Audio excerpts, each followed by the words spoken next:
দ্বিতীয়বারের জন্য জাহাজ মন্ত্রকের রাষ্ট্রমন্ত্রীর দায়িত্ব নিয়েছেন শান্তনু ঠাকুর। তিনি আমাদের সঙ্গে রয়েছেন। শান্তনুবাবু, আপনাকে TV9 বাংলায় স্বাগত।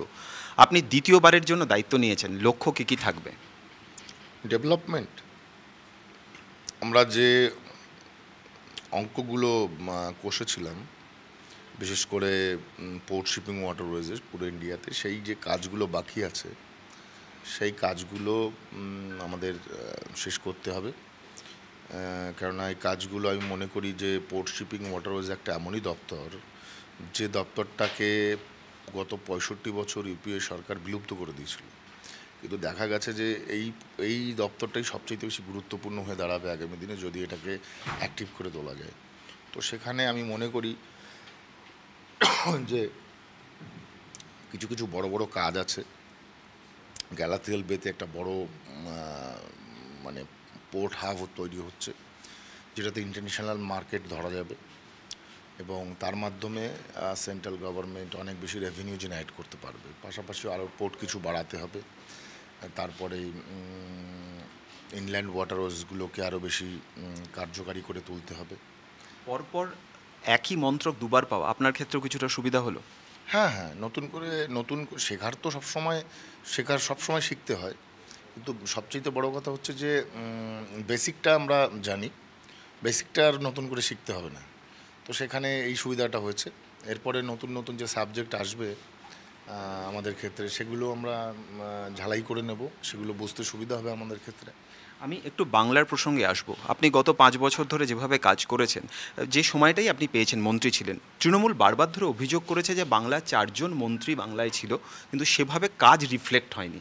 আপনারা কিভাবে বিষয়টাকে দেখছেন? বিশেষত আপনি জাহাজ মন্ত্রকের কাজ করেছেন, পশ্চিমবঙ্গ সরকার বা তাদের ভূমিকাটা কিভাবে দেখেছেন?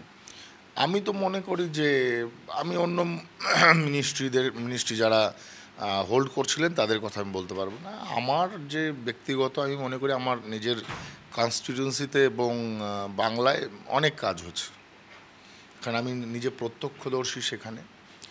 যে বিশেষ করে আমার কনস্টিটিউয়েন্সিতে রেলের কাজ হয়েছে, আমার ওখানে বা ইনল্যান্ড ওয়াটারওয়েজের কাজ হয়েছে, আমার ওখানে ড্রেজিংয়ের কাজ হচ্ছে, তারপরে জেটি হয়েছে, অনেক কাজ হচ্ছে অনেক। কিন্তু রাজ্যে আপনাদের যে প্রকল্পগুলো ছিল, রাজ্য সরকারের থেকে সহযোগিতা পেয়েছেন কি? অনেক ক্ষেত্রে পাইনি। যেমন কোন কোন ক্ষেত্রে?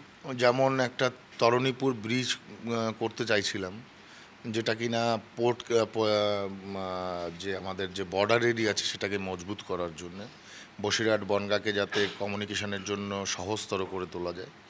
সেখানে আমরা এখনও সাপোর্ট পাইনি। একটা হিউজ বাজেট দিয়ে আমাদের পাঠিয়েছে, তো এনওসি তো দূরের কথা, অত বাজেট দিয়ে ওই ব্রিজ করা সম্ভবই নয়।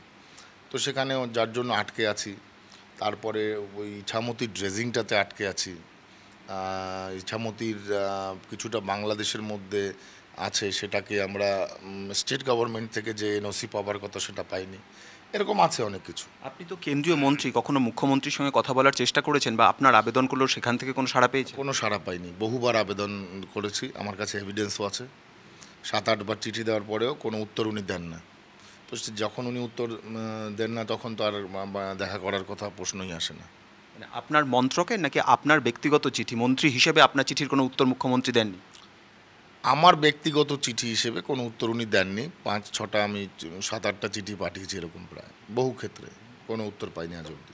আপনি যে সময়টা মন্ত্রী হচ্ছেন, রাজ্যে বিজেপি কিন্তু কিছুটা ব্যাকফুটে, অন্তত সিটের নিরিখে। আপনার মন্ত্রককে আপনি কতটা সংগঠনকে চাঙ্গা করার কাজে ব্যবহার করবেন, নজর থাকবে সেদিকেও। সেক্ষেত্রে দাঁড়িয়ে যে প্রতিকূল পরিস্থিতি, সেটাকে কিভাবে সামলাবেন? কারণ শাসক দল তো আপনাদের সহযোগিতা করবে না, সেটাই প্রত্যাশিত। দেখুন, কাজ করাটা বিশেষ কর্তব্য বলে মনে করি। তার সঙ্গে পলিটিক্স কতটা জড়িয়ে আছে আমি জানি না, কারণ কাজ আমি করব, আমাদের সেন্ট্রাল গভর্নমেন্টের আওতাভুক্ত যে কাজগুলো আছে সেগুলো করব। স্টেট গভর্নমেন্টের থেকে যদি এনওসি না পাই, তাহলে কিছু করার নেই।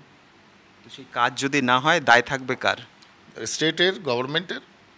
আমরা কি করতে পারি? আমরা যদি কাজ না পাই, আমরা কাজের জন্য প্রপোজাল দিতে পারি। আর ওনারা যদি কাজ, সেই প্রপোজালকে অ্যাকসেপ্ট না করে, অ্যাকসেপ্ট করে যদি এনওসি দেন, তাহলে ভেরি গুড, নাহলে তো কী করব, কিছু করার নেই। আপনি গতবার মুখ্যমন্ত্রীর সঙ্গে দেখাও করতে পারেননি, সাড়াও পাননি। এবার দ্বিতীয়বার আবার মন্ত্রী হয়েছেন, মুখ্যমন্ত্রীর সঙ্গে দেখা করার জন্য আবেদন করবেন?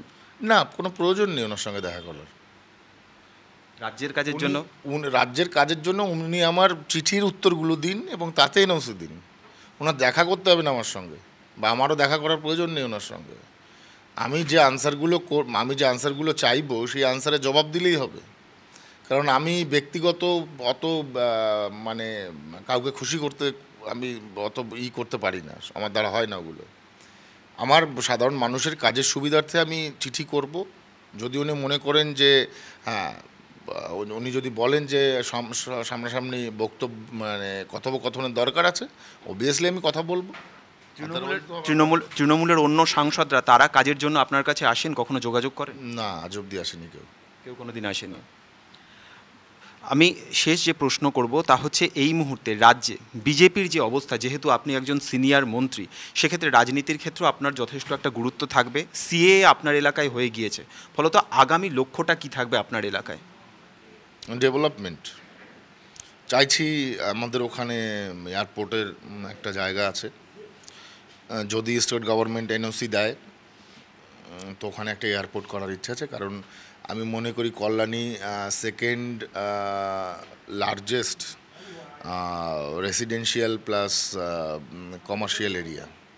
তো আমি মনে করি ওই জায়গাতে একটা এয়ারপোর্ট দরকার আছে, যেটার জন্য আমি খুব তৎপর কাজ করব। দেখি আগামী দিনে কী করা যায়। অনেক অভিনন্দন, অনেক শুভেচ্ছা আপনাকে। শান্তনু ঠাকুর তার আগামী দিনের পরিকল্পনা কি তিনি স্পষ্টভাবে জানিয়ে দিলেন। ডেভেলপমেন্ট মূল মন্ত্র, কিন্তু যাবতীয় কাজের ক্ষেত্রে যদি স্টেট গভর্নমেন্ট সহযোগিতা করে, সেই ক্লজে এসে বা সেই কন্ডিশনে এসে সব কিছু আটকে যাচ্ছে। ফলত নজর থাকবে আমাদেরও এই উন্নয়ন আদতে কতটা বাস্তবিত হয়। নয়াদিল্লি থেকে ক্যামেরায় সিপিএস নাথের সঙ্গে জ্যোতির্ময় কর্মকার, টিভি9 বাংলা।